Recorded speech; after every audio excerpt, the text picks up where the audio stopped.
Are there hidden insights beyond the literal interpretation of Matthew chapter 2, verses 1 to 12, which is generally understood simply as the visit by the Magi to Jesus? Find out, would you, in the following video. So it begins by saying in verse 1 of chapter 2, now, after Jesus was born in Bethlehem of Judea, in the days of Herod the king, Magi from the east arrived in Jerusalem, saying, so notice right here from the get-go, this word after, right? So Matthew is telling us, or I should say, retelling for all of us, what happened after Jesus was born, not when he was born. That narrative was given by Dr. Luke. So it would do us good if you have the opportunity and the time to read also the Gospel according to Luke. There is a parallel of some of the stories where, for example, right here, chapter 2, in Luke chapter 2 also, there's another segment right there that would help us a great deal to get a complete, full picture of what's going on. So it says right here, after Jesus was born in Bethlehem, Judea. Now, the prophet Micah had prophesied about this way back hundreds and years before this actually took place. You'll find it in Micah chapter 5, verse 2. Micah chapter 5, verse 2. What is interesting is in the prophecy by Micah, Bethlehem was called by other name instead of Bethlehem, as it says in this verse, Bethlehem of Judea. In Micah, it's called Ephratah. Ephratah. That's the other name for Bethlehem that Micah used in his prophecy, Ephratah, Ephratah. You'll find it in Micah chapter 5, verse 2. Okay, so where is this Bethlehem, Ephratah? It's about 6 miles south of Jerusalem.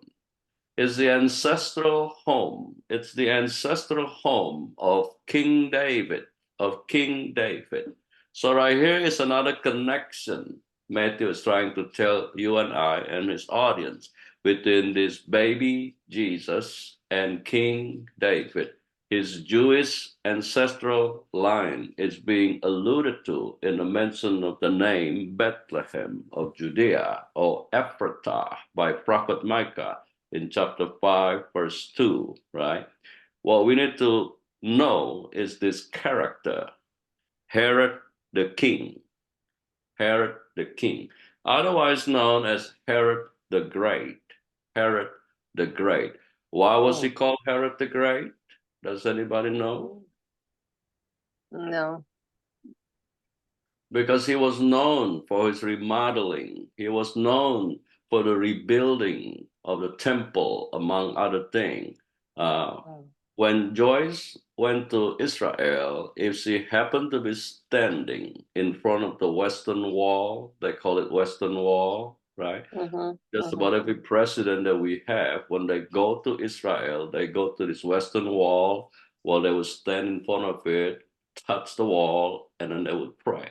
That Western Wall is what's left over of the rebuilding of the temple by Herod the Great, by Herod the Great. That's one of the reasons he was called great. He was great as an administrator. He was great as a rebuilder, remodeler, if you want to put it that way. But he was also known for his cruelty, for his cruelty.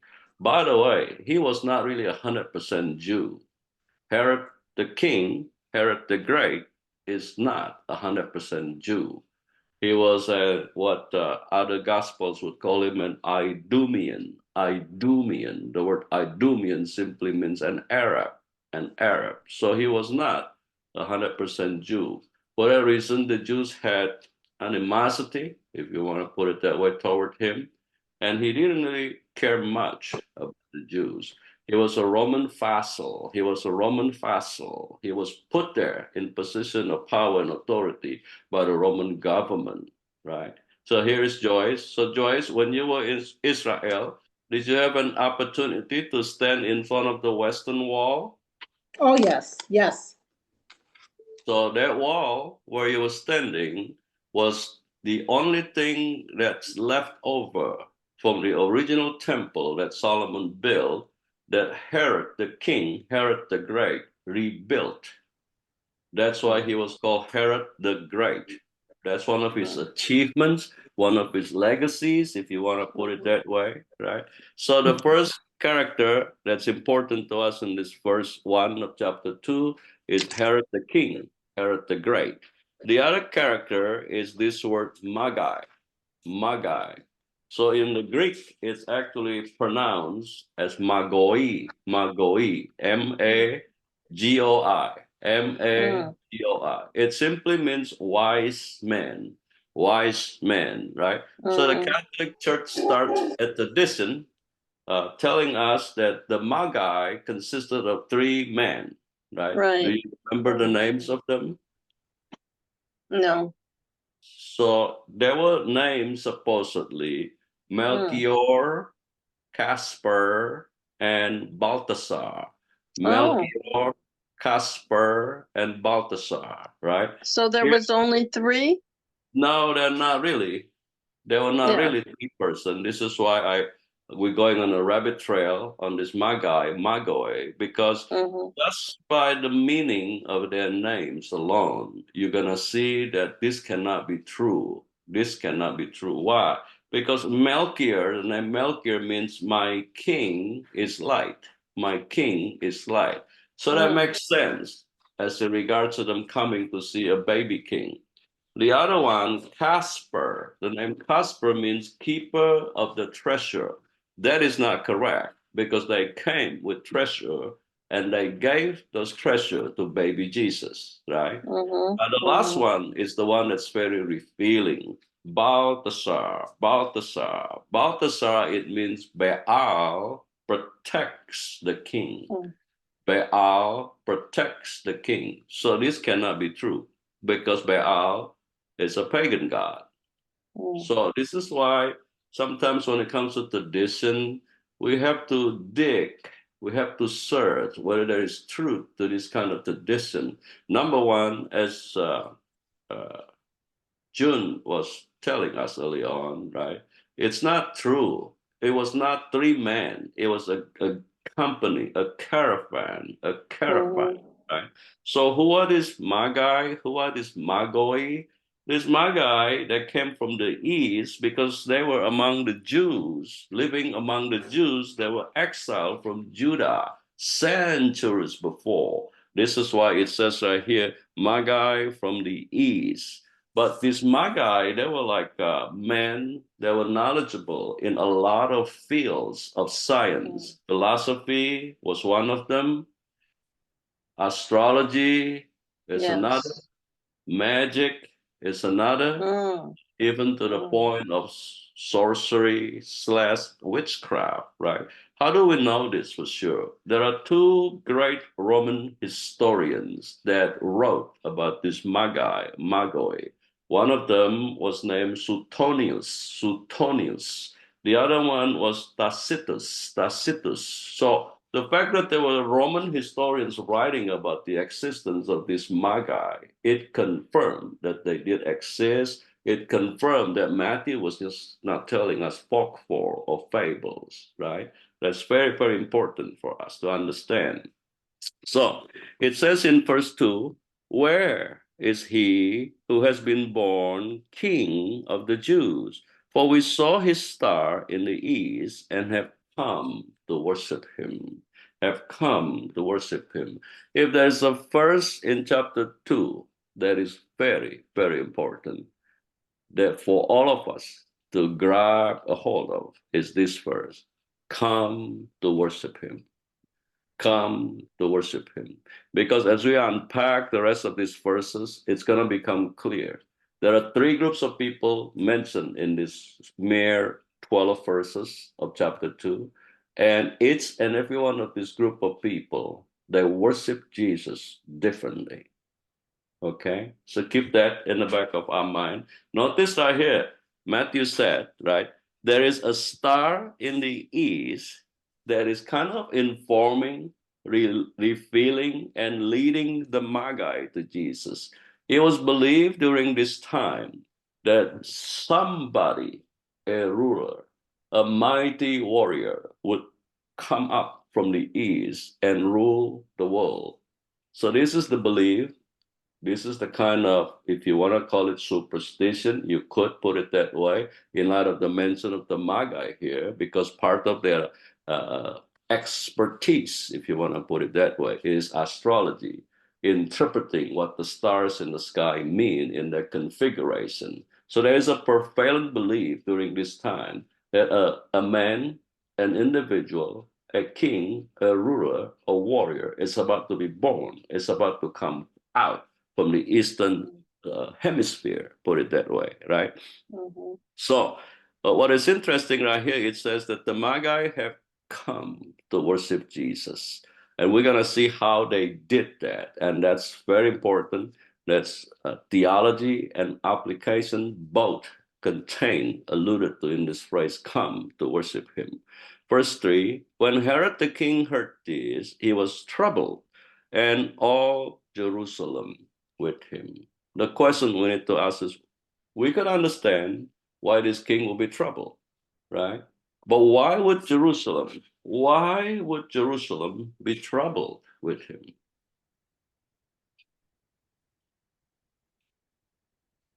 Given the fact that Herod himself was not 100% Jew.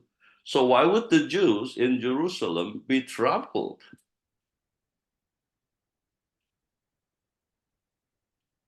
Because right? See, because the mention of the star, his star in the east in verse 2, there was a prophecy about that. There was a prophecy about that.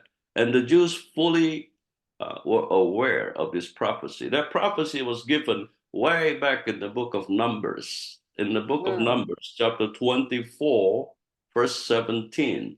Numbers chapter 24, verse 17. If you like, we can read that very quickly. So we have an idea why, in our opinion, so to speak, Western mind reading an Eastern story right here, why we think the Jews should not be troubled with this news, with this mention of his star in the east. Numbers chapter 24, verse 17. And you'll be surprised who gave that prophecy. Whoever has it, feel free to share with the group. I see him, but not now. I behold him, but not near. A star shall come forth from Jacob. A scepter shall rise from Israel, and shall crush through the forehead of Moab, and tear down all the sons of Sheth. There you go. Who gave that prophecy? Do you know? You know him. We all are familiar with him. He was a pagan. He was a pagan prophet. He was hired by a king, a pagan king, to curse the Jews. Balaam? Balaam. Notice right there, folks. I say this a lot. Right there is a proof. The sovereignty of God. Using a pagan priest like Balaam, he was paid by a king, Moab, a king of Moab, to curse the Jews, but God turned his cursing into a blessing. And part of the blessing is this prophecy that Marianne just read for us. There shall arise from the east a ruler, right? So for that reason, the Jews know. When Matthew wrote this verse 2, if you were a Jew and you were reading this, your mind would automatically go back to Numbers chapter 24, verse 17. So the reason it mentions right here by Matthew that all Jerusalem was troubled as Herod was, because they knew this character called Herod. He's unstable. He cannot be depended on because of him not being 100% Jew. You follow what I'm saying? It's very simple right here. And what happens right here? Let me just show you some of the brutality, some of the violence of this King Herod, right? So, no sooner did he come on the throne, he slaughtered 300 Sanhedrin court officials. 300, not three. One thing that he did that's very evil. Check this out. He murdered his own wife. He murdered his own wife's mother, his mother-in-law in that case. And then he also murdered his own 3 sons. So Herod the Great was paranoid because he was not 100% Jew, because he was part Arabs, Idumean, Edomite, right? Remember Edomites come from Joyce? In The Chosen, they portrayed him as just like a teenager. Is that true? But that was the time of Jesus. So I don't know how, if this was the time of Jesus being born, how could he still be a teenager? I don't know. Now, the first question to be asked is, were they portraying the same Herod? Because there's quite a few Herod mentioned in the Bible, right? So is this Herod the same Herod that judged Jesus? This is the same Herod that later on will kill the babies. Will kill the baby. Okay. But not the Right. one that at the time of Jesus when he was. No, by this time he was already on the throne. He was already establishing his, if you want to put it, power that way, right? And Okay. as I was sharing before, right here, no sooner did he get on the throne, sit on the throne, he slaughtered 300 of the Sanhedrin court official, his own wife, his own mother-in-law, his own 3 sons because of his paranoia.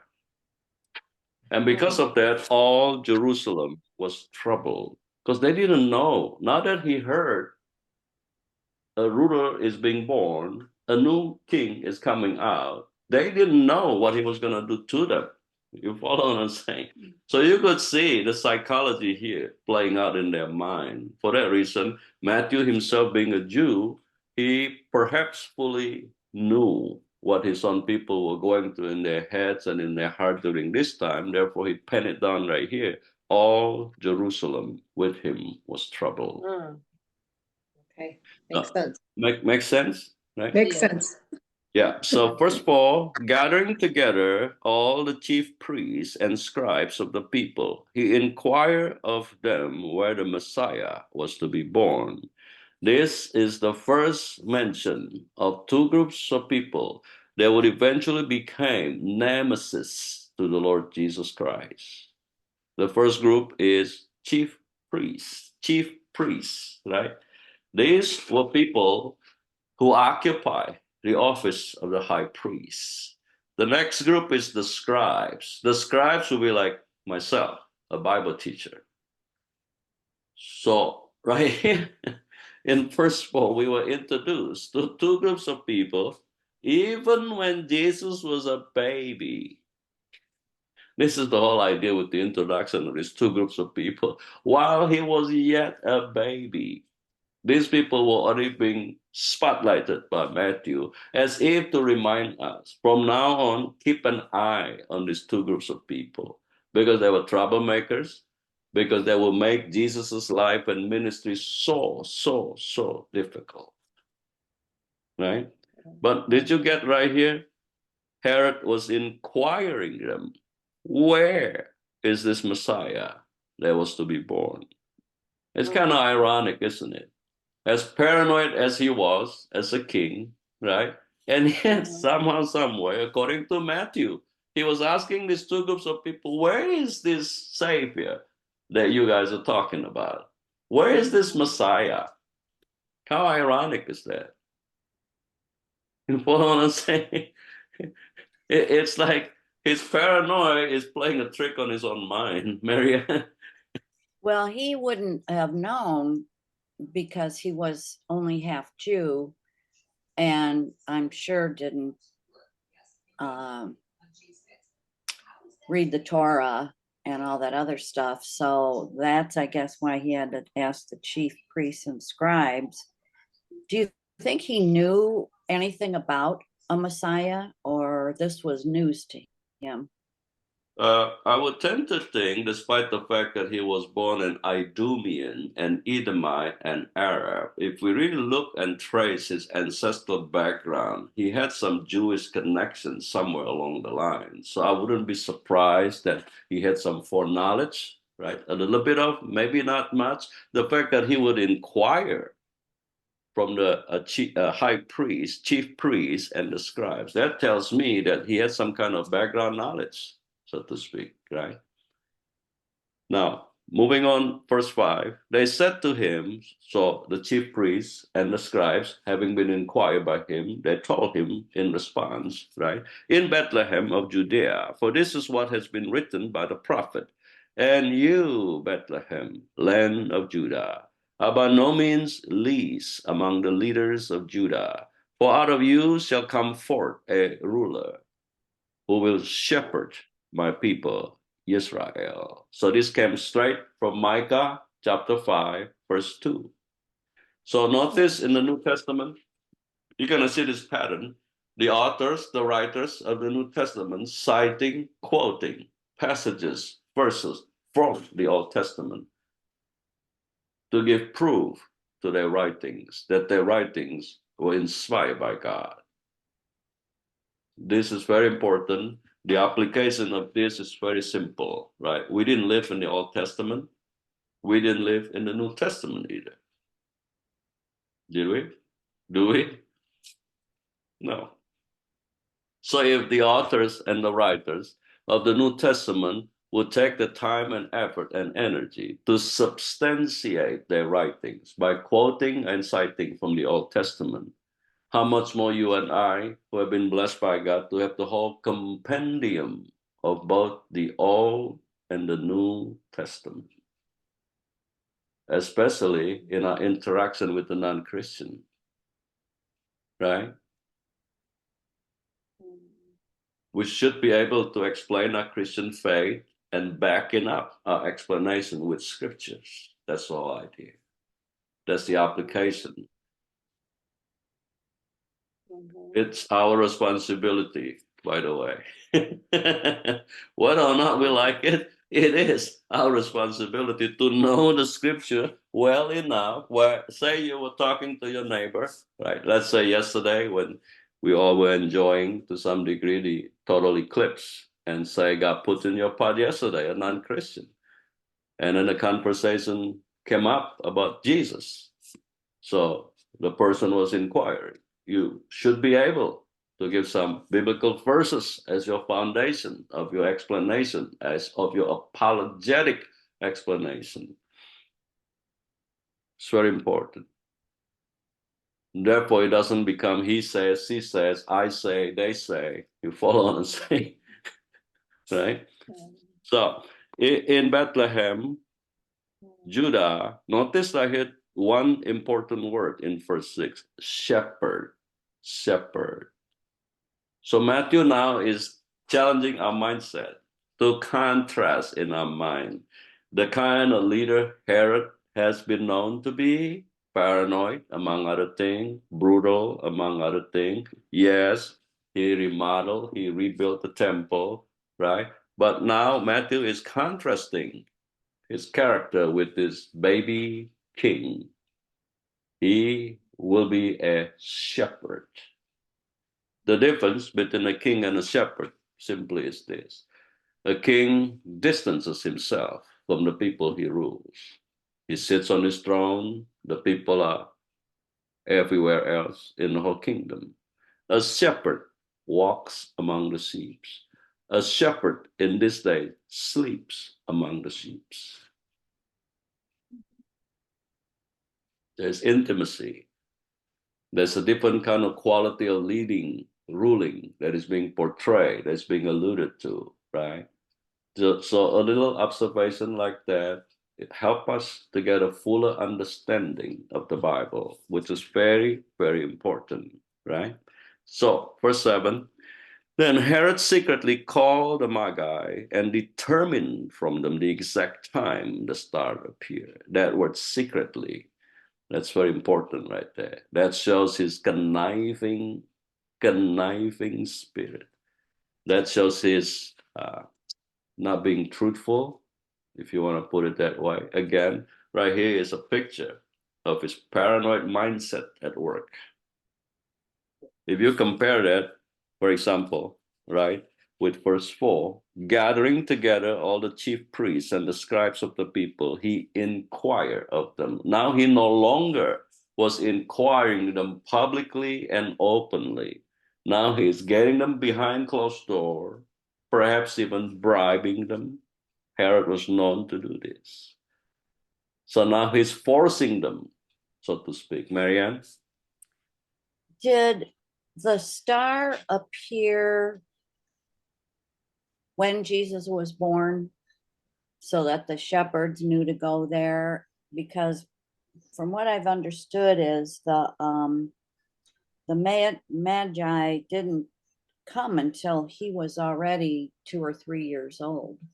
Yes, great commentary on your part, right? So this is why when it says right here, his star, and as I said before, if we read Luke's account of Jesus's birth, he mentioned something about shepherds, right? The angels appearing to the shepherd, right? So we know that the fact that the Magi right here in verse 2 came from the east, right? And there's a distance between where I came from originally and where Jesus was being born in Bethlehem. So during that time, there were no buses, there were no airplanes, there were no trains. They simply traveled by camels. So it's going to take them time. So because of that, we cannot say that by the time they arrived to Jesus, to see Jesus, that the baby Jesus was the way that we've been told traditionally. So it would take about maybe 3 to 6 months of journey for them from where they came from where they originated to this point that we're unpacking. Therefore, Luke chapter 2 is very, very helpful for us to understand the whole picture, a fuller understanding of it. But that's a great commentary on your part. And that helps us sometimes when we come across materials, notes, teaching like that, reading materials, right? It helps us to process the Bible in a more correct manner and sense of it, right? So, where were we? We were verse 7. Herod secretly called the Magi and determined from them. They were determined from them. A better translation would be kind of force them to tell him the exact time. That again is characteristic of people who are obsessive, controlling, paranoid, right? What difference does it make? Even if he found Jesus, Jesus was merely a baby, a mere baby. What kind of a threat could Jesus pose to him? Right? This doesn't make sense on any logical level, degree, right? So notice what he did right here in verse 8. So he sent them, the Magi, to Bethlehem and said, go, search carefully for the child. When you have found him, report to me, so that I too may come and worship him. Here is the lie. Here is the scheme. Here is the paranoid mindset. But notice how verse 8 right here ends, so that I too may come and worship him. And compare to verse 2, the Magi came following Jesus' star in the east to worship Jesus. One worship from the heart, one worship not from the heart. You see the difference right there? See, unpacking it verse by verse help us to see the hidden insight, right? The deeper layers of understanding, so to speak. So, verse 9, after hearing the king, they went their way, and the star which they had seen in the east went on before them until it came and stood over the place where the child was. In the original Greek, the words "the place" were not there. It simply says, he came and stood over where the child was, right? So twice back to back in short 9 verses, the word star is mentioned. The first time is in verse 2, his star, referring to Jesus' star that the Magi saw. The same stars the shepherds saw in the field that Dr. Luke tells us in chapter 2 of his gospel. In verse 9, right here, the star, instead of his star in verse 2, it becomes the star. What is the idea? The idea is very simple. God met the Magi according to their own existing knowledge, according to their own existing understanding. See, God came down to the level of the Magi to help the Magi to find Jesus. That's a beautiful theology. No other gods of other religion came down from their throne to meet humanity where humanity is. All other religions tell the people they gotta climb up the mountain to meet the gods. The higher the mountain, the more powerful the gods. The God of Christianity meet you and I where we are. Despite the flawed understanding of the Magi regarding the stars in heaven, yet God did not make it a big deal. God allowed their flawed understanding, interpretation of the configuration of the star to meet them where they are for the sole purpose of this narrative that we are unpacking. That is so beautiful, right? We have nothing to fear. He's not a punishing God, Marianne. Well, the thing that's so cool is this was so long ago, and he, like you said, met them where they were. And to Yes, this day, he does that with us. yes, He meets each and every one of us individually where we are at the moment. I mean, where I am isn't the same place Joyce or any of the other gals are, but he meets me where I am in my journey. yes. Did you notice so far, right? If we read very carefully, how many groups of people we've encountered so far up to verse 9?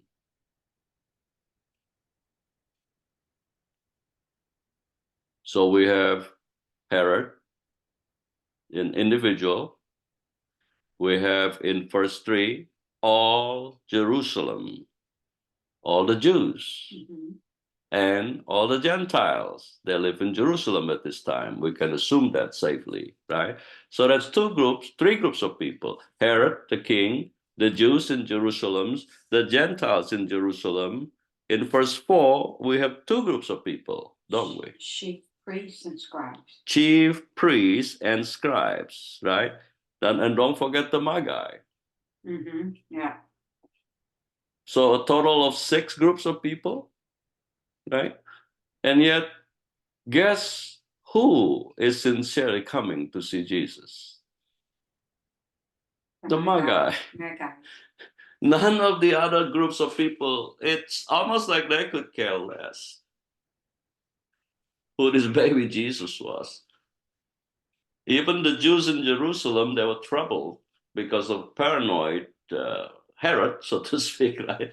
Nothing in these verses by Matthew tells you and I that the Jews in Jerusalem, who were very familiar with the prophecy of Micah, with the prophecy from Balaam in Numbers chapter 24, verse 17, we have no hint so far that the Jews in Jerusalem, they were inquiring about this baby Jesus. They were asking about this baby Jesus. They were drawn to this prophecy, so to speak, unfolding before their eyes about a ruler coming from the east, being birthed forth out of Bethlehem, Judea, right?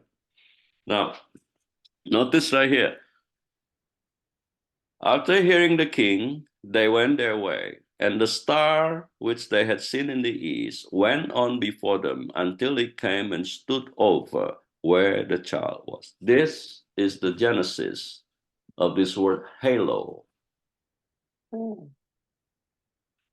right? Everybody here is familiar with the word halo? This circle of aura, light that is depicted on a lot of paintings of Jesus, even in statues sometimes, right? So this is how this tradition of halo begins. The star standing over where the child was.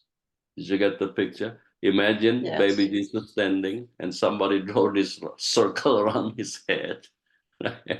What is the point here? See, they're missing out. Right? The whole idea here is not about drawing a picture of an aura around the head of baby Jesus. The whole idea is God met the Magi where they were. Just as Marianne was saying, God still meets you and I where we are, Yes. right? So, verse 10, when they saw the star, they rejoiced exceedingly with great joy. Notice it did not say, when they saw baby Jesus. I see smoke coming out of your head, Marianne.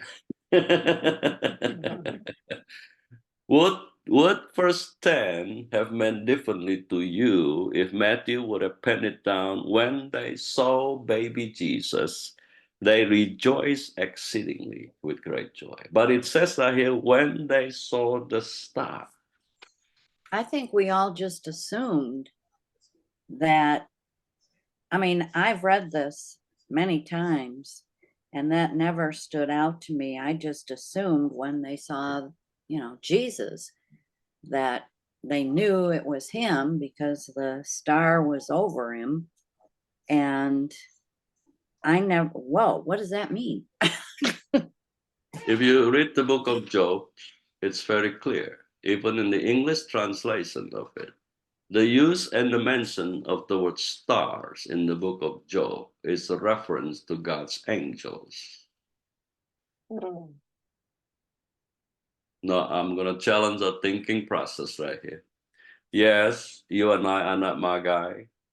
Yes, you and I do not have the necessary knowledge, scientific or not. That's another question that they had about stars. Is it possible, folks, in light of what Job tells us in his book, stars in the English translation in the book of Job are reference to God's angels?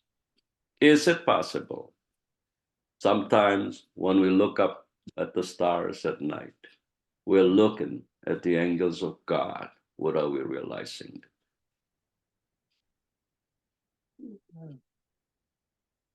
I'm just challenging our thinking process. Because the truth of the matter is, going back to verse 2, when it says by Matthew right here, where is he who has been born King of the Jews? For we saw his star in the east. There was probably, out of the so many planets that we know today, Jupiter could classify as a star in the east. So the point being, to the Magi, the word star could mean a planet. The word star could mean something else. The word star, in light of the book of Job, could mean an angel of God directing their journey.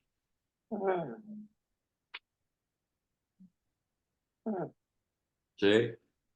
This is why I always say we need to approach the Bible with open mind, open heart, teachable spirit. This is why Genesis has a story about fallen angels having intercourse with the daughters of men. Keyword, fallen.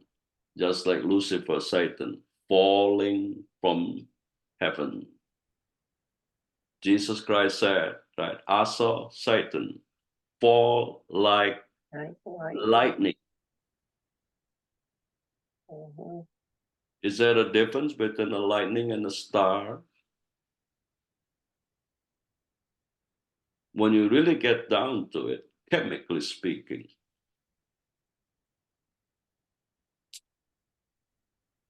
Right? I'm just challenging our thinking process, folks. That's it. It's good to expand our horizon of our mind, right? So notice right here, when they saw the star, they rejoiced exceedingly with great joy. So if we take the word the star and replace it with Jesus, we need to ask ourselves the question, do we rejoice exceedingly when Jesus shows up to us, whether in a dream, like to the Muslims, or perhaps it's your, you know, fate, put it that way, for Jesus to show up to you personally, like he did to Thomas. But the question we need to ask ourselves is, will we rejoice exceedingly if that happens? We should, but we're not going to if we have a hidden lifestyle of sin that we're not repentant of. We will be fearful. We will be scared to see him. Right? There's a kind of a joke that's circulating around about Jesus knocking on doors, making a personal visit. Some people would open the door, but would very quickly tell Jesus, "Can you give me 5 minutes? Let me clean out my closets of the skeletons that I've been hiding there." The point is, we should be ready at all times. Should the star Jesus appear to us the way that he did the Magi, right? So, 11, after coming into the house, that's very important. They're not just standing outside the house, they're coming into the house. They saw the child. They saw the child. Nothing in this verse says they saw baby Jesus. What is the English definition of the word a child when it comes to age? You follow what I'm saying? So this depiction, right, every Christmas, we see churches, we see Christian homes depicting this story with the Magi bowing down to a baby Jesus in the manger. This is debunking that completely and totally. Child, it didn't say baby Jesus. I'm just simply going by what the Word of God says here, boy. It's not my opinion. Right? It says right here very clearly, even in the English Bible. After coming into the house, they saw the child, not the baby Jesus, with Mary, his mother, and they fell to the ground and worshipped him. Then, opening their treasure, they presented to him gifts of gold, frankincense, and myrrh. Notice what's missing in this verse. Joseph. Right? Joseph. And the reason I bring that up is because what they brought to baby Jesus, gold, frankincense, and myrrh. I want to show you right here the important step of always interpreting a passage in the Bible by taking other passages into it. Although Joseph is missing in this verse, the next story after verse 12 is the flight to Egypt, right? It's right there next to it. We can read it, yeah, so to speak, if you want to. But I'm bringing this up to show you the sovereignty of God is being played out in this verse. Notice what the Magi gave to baby Jesus, child Jesus, I should say, right? Gold, frankincense, and myrrh. How timely of the gifting. Because the next narrative tells us Joseph had to take Jesus and Mary and flee to Egypt. That took money to do that. If you read the narrative by Dr. Luke, it's very clear why he had to do that, for taxation purposes. Here, God dropped the gold from the sky, so to speak, into the hands of the child Jesus. Because God the Father saw the next thing that's going to happen to Jesus and Mary and Joseph. Right? And again, How many times this phrase "worshiped him" is repeated so far about Magi? 3 times.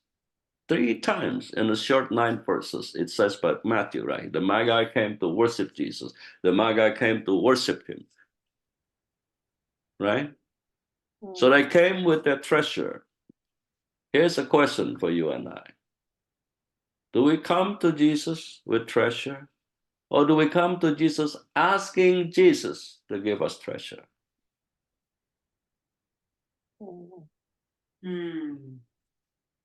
Ouch. Do we come to Jesus bringing treasure to Jesus? Or do we always come to Jesus asking Jesus to give us treasure? If pagan Magi would do that, how much more should we? Right? Think about that for a second. Okay? And notice, they didn't just use Amazon. They went by foot on the camels, 6 to 8 months of journey, some scholars believe. And notice here this beautiful word. They fell to the ground. That is the exact Greek word translation of worship. Bowing down to the ground, worshiping. Yep. And notice the second beautiful word. They presented personally to the child. No Amazon being used, no UPS or FedEx. Ouch. Right? What is the application? You can talk to Jesus personally, just like the Magi did right here.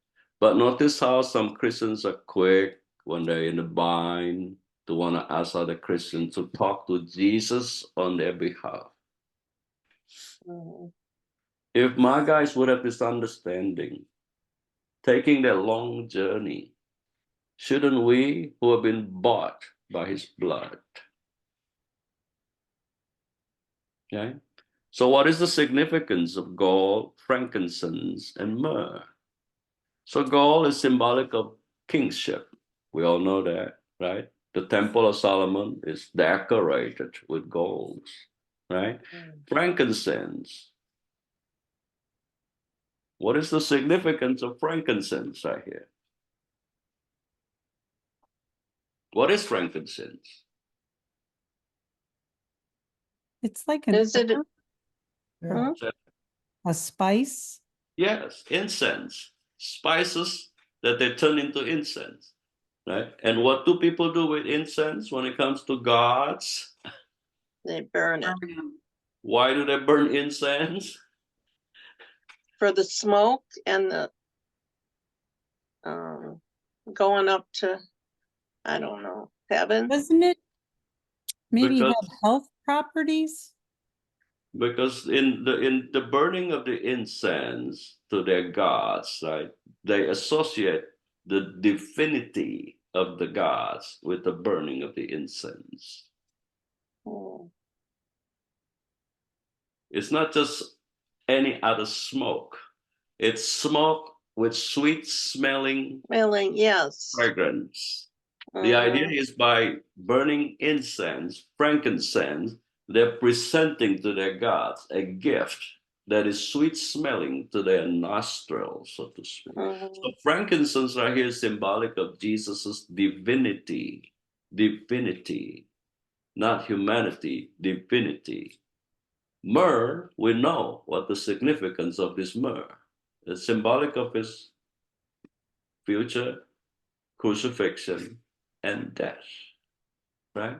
Because it was a custom during this time for the Jews, when they bury their dead, they would kind of put myrrh mixed with other spices, right? Dr. Luke also tells us, following the story of Jesus being buried, right? The women brought spices, and part of that spices is frankincense and myrrh, so to speak.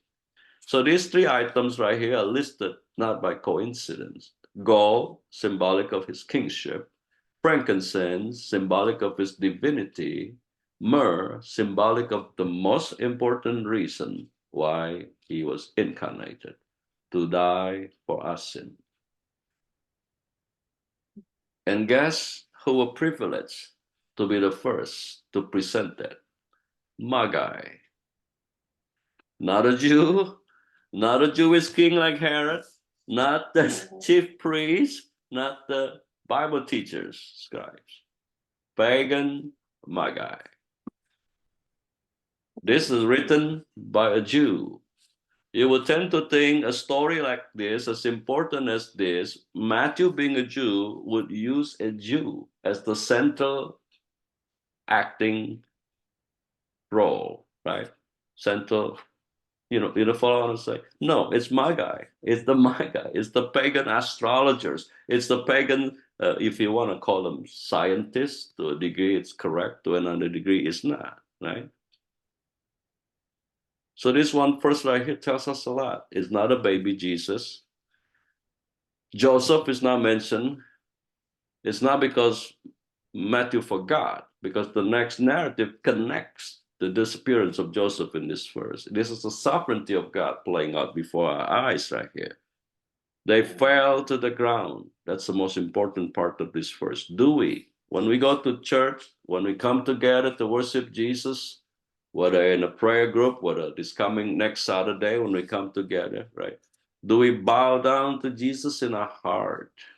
Or do we bow down to Jesus physically? Or do we, like a little kid in the car going somewhere, keep asking the parents, are we there yet? Are we there yet? And then when the parents say no, right? And the parents say, be quiet, sit down. The kids sit down, but they're standing tall on the inside.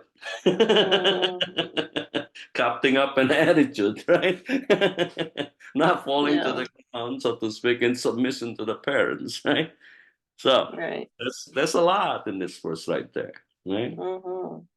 12, having been warned by God in a dream not to return to Herod, the Magi left for their own country by another way. By the way, the word God, by God, were not in the original either. In the original, it simply says, and having been warned in a dream. So we know it has to be God, right? Because so far, the story, the way it unfolds, we know the hands of God are upon them. We know the sovereignty of God is being played out, right? But here again, the importance of dream. God uses dreams to speak to us. God uses dream to direct our steps. God utilizes dream to help us to make the right decision. As in this case, they made the right decision by not going back to Herod, despite the fact that they've been told by Herod back in verse 8, go search carefully for the child. When you have found the child, report to me so that I too may come and worship him. Notice what they did instead. They went back home. What is implied right here is obedience. Indirect at that, through a dream, by a dream, with a dream, and yet pagan though they are, they obey. Do we, as Christians? That's the questions we need to ask ourselves, right? Now here's the meat of these 12 verses. Three groups of people are presented as the major players in this story. Herod the king, known also as Herod the Great, the Magi, and the other ones are the chief priests and the scribes. Notice three different ways of worshiping Jesus right here. Can you pick out the three different ways of these three groups of people, the way that they worship Jesus in this short 12 verses that Matthew is telling us indirectly?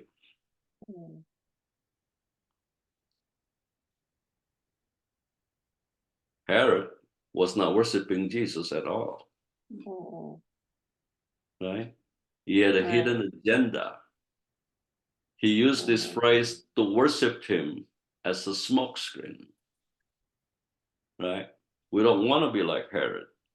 As a matter of fact, he had a hidden hostility and hatred toward this baby Jesus, child Jesus, because he sensed that his kingship was being threatened. Controlling spirit, manipulating spirit. No Christians should operate in those spirits, right? And the second group of people, the chief priests and the scribes. Despite the fact that they had the intelligence, they had the knowledge, they had the schooling at that to interpret Numbers chapter 24, verse 17, and Micah chapter 5, verse 2, they're quoted in these verses. They didn't worship Jesus. They show indifference toward Jesus. You and I would think, and we'll be quick to say, if we were in the shoes of the chief priests and the scribes, looking back after the fact, we would say, we would tell Herod differently. We would go see Jesus ourselves. But these groups of people, they were indifferent toward the prophecy that God had handed right into the palm of their hands. They had the opportunity to make things right. They had the opportunity to do the right thing, but they did not. So that left us with the last group, the Magi. They came with the right intent and motive to worship Jesus, whether as a babe, whether as a child. And not only did they come to worship Jesus, they came bringing treasure, offering to Jesus whatever they could: gold, frankincense, and myrrh. Gold, frankincense, and myrrh, right? Marianne? Okay, why? Why did they worship him? They was were pagans. Great And question. here's this child, with his mother, and that yet they fell to the ground and worshiped him. Why? Yes, this goes back to verse 2. His star in the east. His star in the east. And as I said before, there are a couple Roman historians, such as Suetonius and Tacitus, who were writing during this time that there's a prevalent belief during this time that a ruler was about to be born in the east. And this knowledge was available to just about anybody and everybody, including this Magi, whose expertise, put it that way, was part of their expertise, was interpreting the meaning of the stars that they saw in the sky.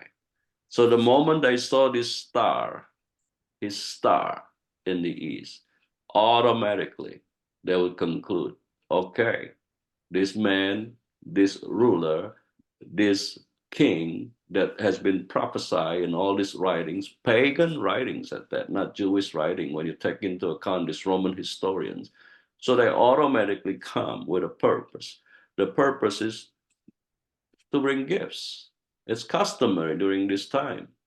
When you go pay a visit to a dignitary, for example, you expect it to bring treasure. You expect it to bring gifts, to show your respect, to show your submission, right? So it's a very interesting story, right? If pagans would do that, why don't Christians, you and I? Especially, you and I have the privilege of processing everything and anything in the Bible, especially when it comes to some of the prophecies after the fact, meaning after those prophecy has been fulfilled. This group of people called Magi, the prophecies by Balaam, Numbers 24:17, and Micah, right, had just been fulfilled. Jesus had not yet died on the cross as the Savior of the world, yet they did the right thing.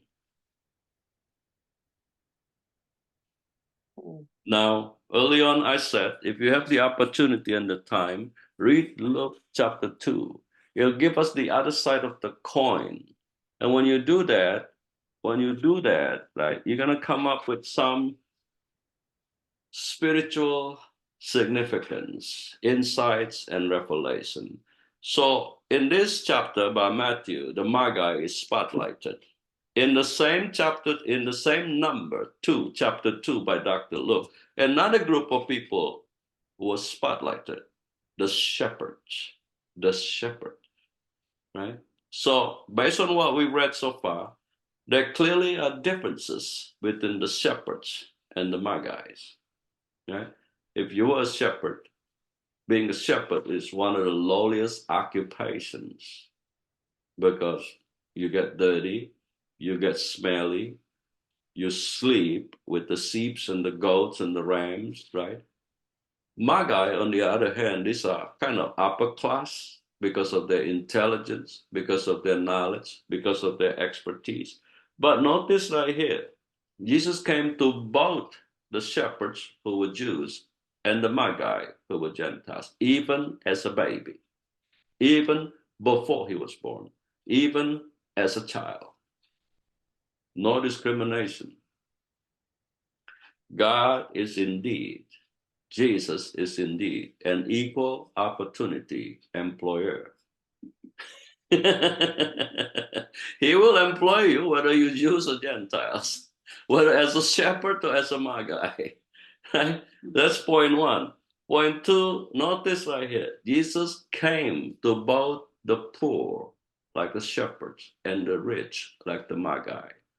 If the Magi could afford bringing gold, frankincense, and myrrh, which were very expensive during this time, it implies that Jesus, even in his early stages as a babe, as a child, is welcoming both the poor and the rich into his arms, right? And another one right here. If you compare the shepherds and the Magi were honored. Notice right here, Herod, going back to verse 7, Herod secretly called the Magi and determined from them the exact time the star appeared. You can safely assume in this the first 7, that Herod paid them some money because of their knowledge, because of their intelligence, because of their expertise. So the Magi were honored. They were honorable group of people compared to the shepherd who were a nobody. Who cares kind of people? And yet Jesus, even as a babe, Jesus as a child is attracting the humble like the shepherds and the honorable like the Magi. You and I have a chance. The question is not whether or not you and I have a chance when it comes to Jesus. The $1 million question based on tonight's studying simply is this.